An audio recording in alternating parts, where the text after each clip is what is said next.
Vale, en este vídeo vamos a explicar de forma muy resumida las diferentes formas de manifestación de la energía, es decir, las diferentes formas en las que nos va a aparecer la energía.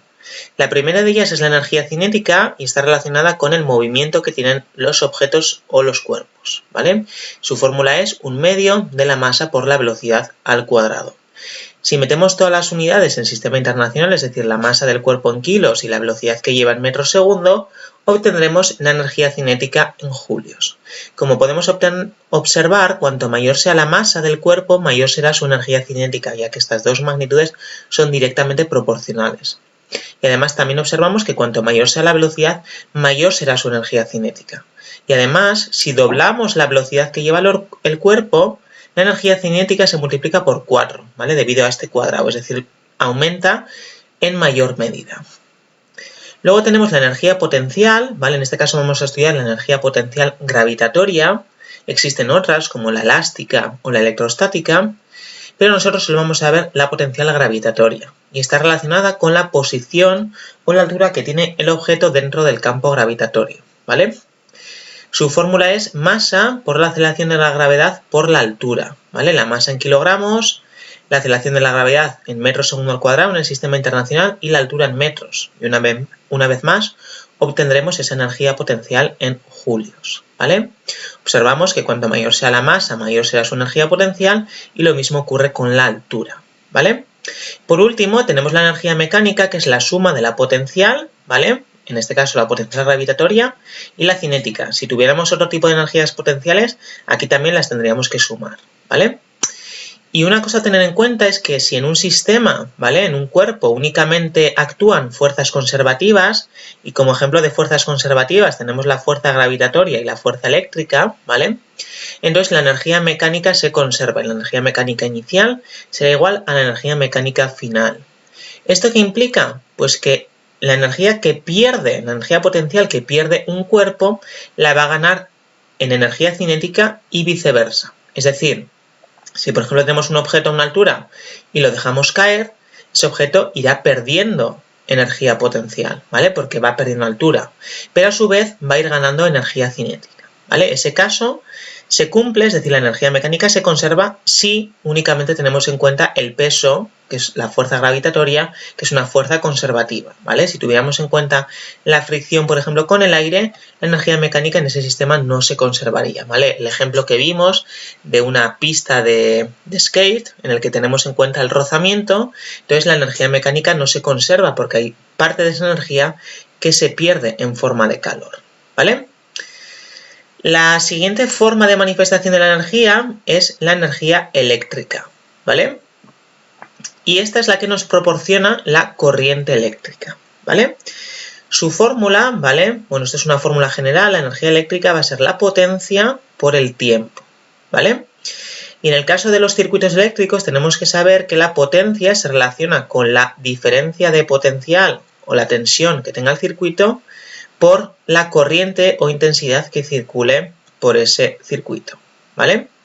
O por ese elemento que estemos considerando, ¿vale? Por esa resistencia, por ese elemento electrónico. Entonces, en lugar de la potencia vamos a sustituir tensión por corriente, ¿vale? En lugar de P sustituyo V por I. Y luego tenemos el tiempo, ¿vale? A veces hay alguna de estas magnitudes que no nos la dan, o bien la tensión o bien la corriente, ¿vale? Pero sí nos dan, por ejemplo, la resistencia que tiene el circuito. Entonces, para ese caso tenemos que usar la ley de Ohm. La ley de Ohm nos relaciona las tres magnitudes fundamentales, ¿vale? De los circuitos, que son la tensión, la resistencia y la intensidad o corriente eléctrica, ¿vale? Entonces, si por ejemplo no me han dado la tensión, pues con la ley de Ohm sé que la tensión es R por I, ¿vale? Entonces, en lugar de V, escribo R por I, y entonces me queda R por I y por C, es decir, R por I al cuadrado por el tiempo, ¿vale? Y si al contrario lo que no me han dado es la corriente, de la ley de Ohm despejo que I es V entre R, ¿vale? Se ve aquí en el triángulo, si tapáis la I nos queda V entre R, ¿vale? Entonces en lugar de I sustituyo V entre R y me queda V al cuadrado partido de la resistencia por el tiempo, ¿vale? Entonces si nos preguntan la energía eléctrica podemos usar cualquiera de estas fórmulas, o bien potencia por tiempo, o bien tensión por corriente por tiempo, o bien resistencia corriente al cuadrado por tiempo, o tensión al cuadrado por tiempo partido de la resistencia, ¿vale? ¿Cuáles son las unidades que tienen todas estas magnitudes? Bueno, depende, ¿vale? Depende. Es decir, si la energía eléctrica la queremos en julios, ¿vale? La potencia y el tiempo tienen que estar en el sistema internacional, es decir, la potencia tendrá que estar en vatios y el tiempo tendrá que estar en segundos, ¿vale? Y luego la tensión se mide en voltios, la corriente en amperios y la resistencia en ohmios. ¿Qué pasa? Que hay a veces que igual la energía eléctrica no la quiero en julios, la quiero en kilovatios hora. Recordad que el kilovatio hora es una unidad de energía. En ese caso, si yo esta energía la quiero en kilovatio hora, la potencia la querré en kilovatios, la necesitaré en kilovatios y el tiempo en horas, ¿vale? Es decir, si la energía eléctrica la quiero en julios, la potencia la tengo que meter en vatios y el tiempo en segundos. En cambio, si la energía eléctrica la quiero en kilovatios hora, la potencia deberá estar en kilovatios y el tiempo en horas, ¿vale? Relacionado con las unidades, os he puesto aquí, ¿vale? Unas relaciones importantes. Recordad que la caloría es una unidad de energía y que equivale a 4,18 julios, ¿vale? Luego tenemos el caballo de vapor, que es una unidad de potencia, al igual que el vatio, y equivale más o menos a 735,5 vatios, ¿vale? Y luego os he puesto, como hemos visto aquí en esta fórmula, que relaciona la energía, la potencia y el tiempo, que si la energía la meto en julios, la potencia en vatios y el tiempo en segundos, pues al final veo que el julio equivale al vatio por segundo, ¿vale? Recordad que la potencia me está diciendo la energía consumida o suministrada por unidad de tiempo, ¿vale? Hablábamos que no es lo mismo 100 julios en un segundo que 100 julios en una hora, ¿vale? La potencia de mi bombilla o del elemento que esté considerando es diferente, ¿vale? Y aquí tenemos todas las unidades de energía, ¿vale? Existen más, ¿vale? Pero el kilovatio hora, la caloría, el TEP, ¿vale? La tonelada equivalente de petróleo, es decir, la energía que me suministraría una tonelada de petróleo, el julio, todas estas son unidades de energía, ¿vale? Nos vamos a otra forma de manifestación de la energía, ¿vale? En este caso, la energía química, ¿vale? La energía química es la que se obtiene de las reacciones, ¿vale? Es decir, vamos a tener unos reactivos, van a reaccionar, nos da unos productos y en ese proceso tenemos energía, ¿vale? Se libera energía. Esa energía va a ser igual al poder calorífico por la masa, en el caso en el que tengamos un combustible sólido o líquido, y el poder calorífico por el volumen en caso en el que ese combustible sea gaseoso, ¿vale? La energía química, como hemos dicho, se produce en las reacciones, ¿vale? Puede ser una reacción de combustión, pero también en nuestro organismo, cuando ingerimos alimentos, ocurren reacciones, ¿vale? Entonces tendríamos ahí también energía química, ¿vale? Si hemos dicho que si son sólidos o líquidos, usamos esta fórmula, ¿vale? El poder calorífico por la masa, ¿vale? Esa masa, pues, del objeto que estemos quemando, por ejemplo, ¿vale? Si es, por ejemplo, carbón, tipo de carbón que habíamos visto, antracita, pues, por ejemplo, si quemamos 2 kilos de carbón, pues 2 kilos por el poder calorífico que tenga ese elemento, por ejemplo, en el caso de la antracita, 8000 kilocalorías partido kilos, pues obtendríamos la energía en kilocalorías, ¿vale? El poder calorífico, si estamos usando sólidos o líquidos, ¿vale? Si despejáis de aquí, pues nos queda kilocaloría partido kilo.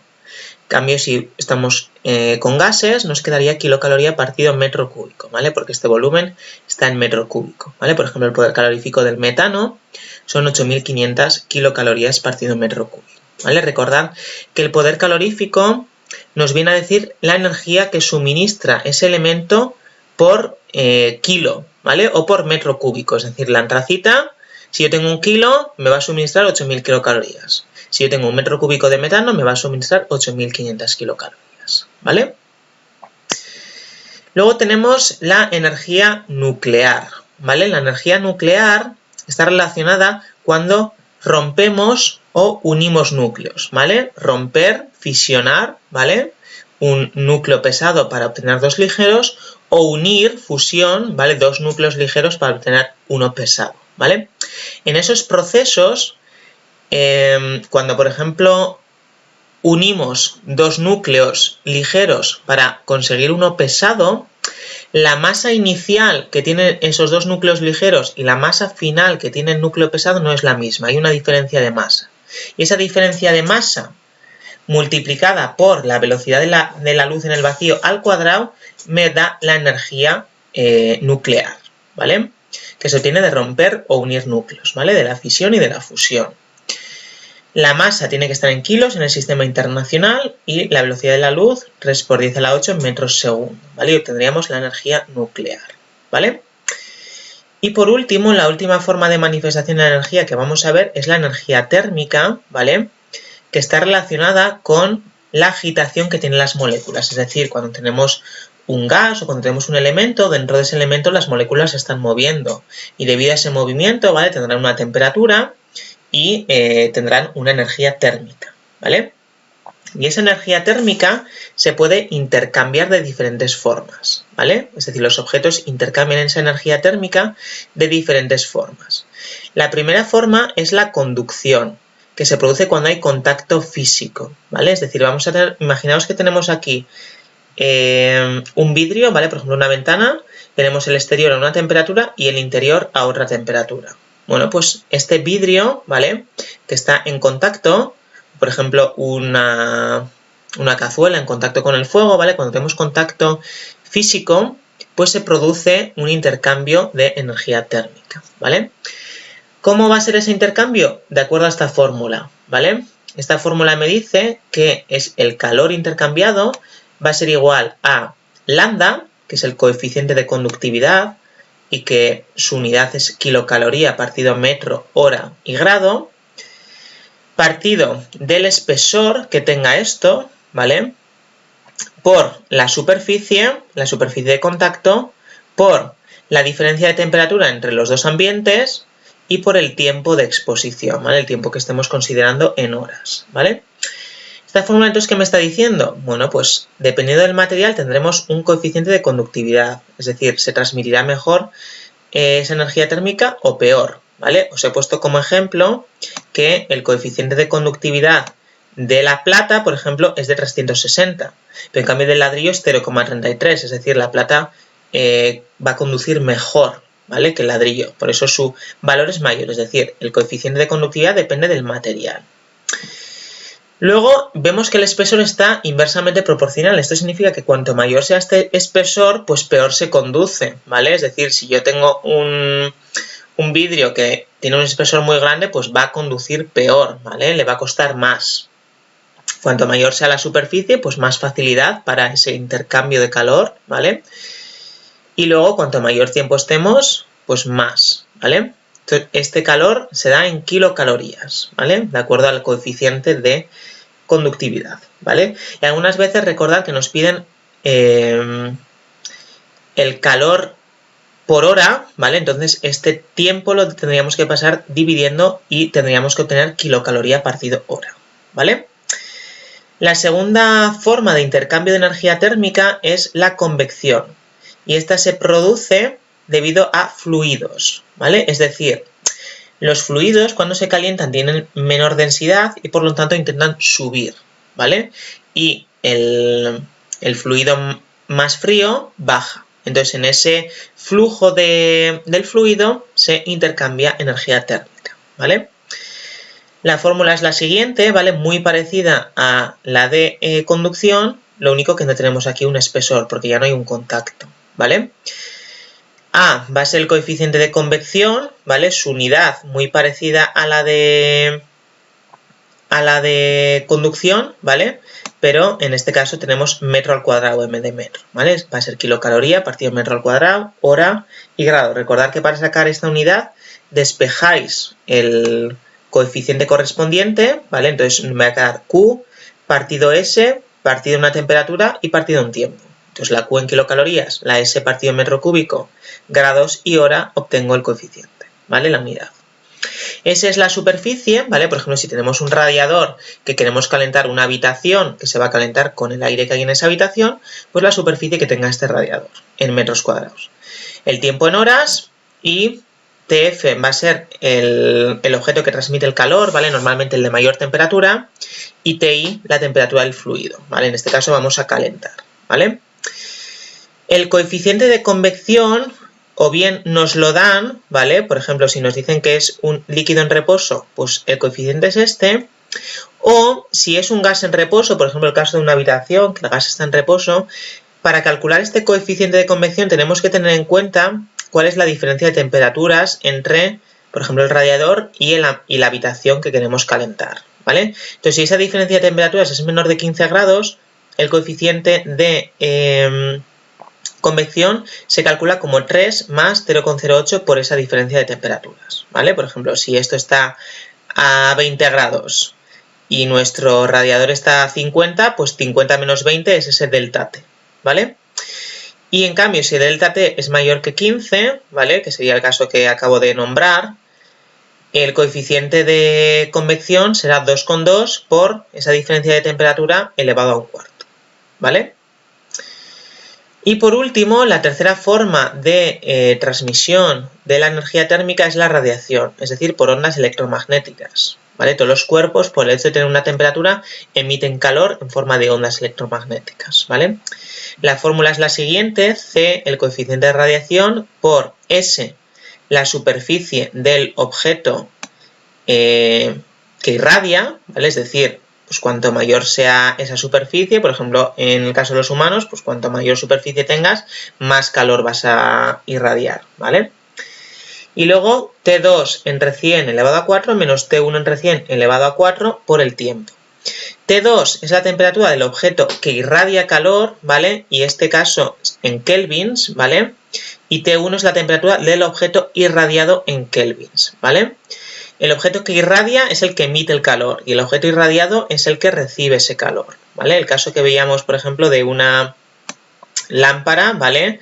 Que intentas calentar, por ejemplo, una chapa, ¿vale? Entonces, este sería el objeto que irradia y la chapa sería el objeto irradiado, ¿vale? Y en este caso las temperaturas van en kelvins, ¿vale? A diferencia de los otros dos casos que van en grados.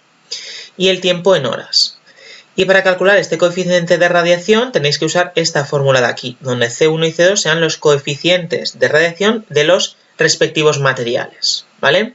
Pues por ejemplo, porcelana y acero, pues tendrán un coeficiente de radiación, sustituís aquí, calculáis esta C y esta C es la que se usa en la fórmula, ¿vale? El coeficiente de radiación, su unidad es kilocaloría partido metro cuadrado partido hora partido Kelvin elevado a 4. ¿Vale? Y por último, comentar de la definición de caloría, habíamos visto esta fórmula de aquí, ¿vale? La acumulación de la energía térmica.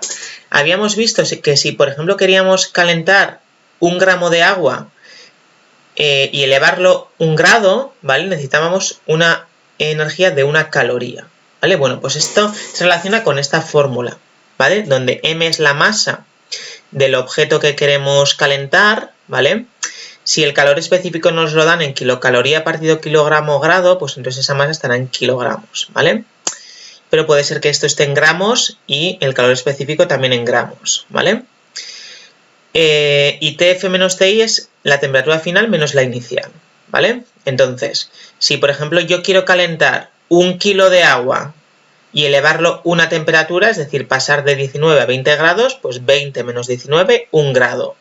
Por 1 kilo por el coeficiente de el calor específico, perdón, del agua, que es 1, me daría 1 kilocaloría. Y esa es la definición de kilocaloría, ¿vale? Kilocaloría es la energía que me hace falta para subir 1 grado 1 kilo de agua. O caloría, que es lo mismo, bueno, es 1000 veces más pequeño, sería la energía que me hace falta para elevar 1 grado, pero en vez de 1 kilo, 1 gramo, ¿vale? De agua, ¿vale? Y con esto tendríamos un resumen de las diferentes formas de manifestación de la energía.